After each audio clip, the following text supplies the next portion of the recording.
Hey there, welcome to Life Noggin. This week I have good news and bad news. The bad news is that a bunch of really cool animals are currently extinct. Dinosaurs, woolly mammoths, saber-toothed tigers, and my personal favorite, the Carolina parakeet. Look how adorable this thing is. The good news is that we may be able to bring some of these animals back from extinction, but whether or not we should is up for debate. So how is that even possible in the first place? Well, unfortunately for any Jurassic Park fans that are watching, dinosaurs aren't going to be brought back. Instead, more recent extinct animals, like the passenger pigeon that lived in the 19th century, will be resurrected. And that's because in order to bring these animals back, scientists need bits of their genetic material that have been salvaged. And sadly, DNA from dinosaurs hasn't survived long enough to be used here. That's a bummer. I really wanted to ride a velociraptor. But for the animals that can be resurrected, they'll be more like hybrids than actual clones. See, the passenger pigeon that scientists are trying to bring back won't be exact copies of the originals. Instead, scientists would need to create a hybrid bird using the passenger pigeon's closest living relative,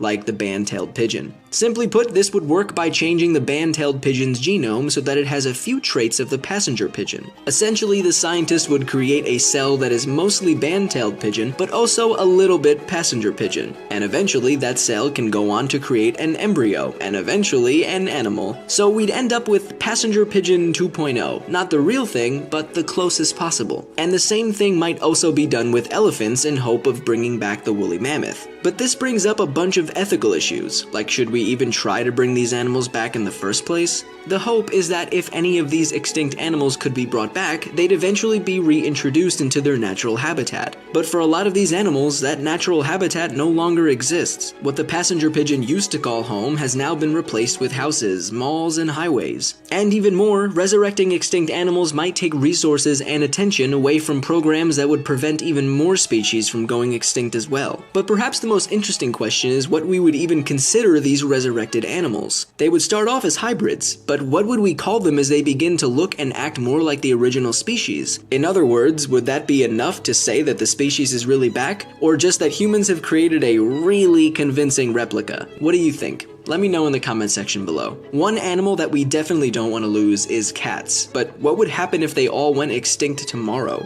Check out this video and find out. Cats are pretty important animals. Even though they may seem to be pretty lazy, they actually have a major effect on our lives. To show how, let's consider this. What would happen if every cat on the earth suddenly died? There's a link in the description if you're on mobile. Make sure you come back every Monday for a brand new video. As always, I'm Blocko. This has been Life Noggin. Please don't go extinct, and don't forget to keep on thinking.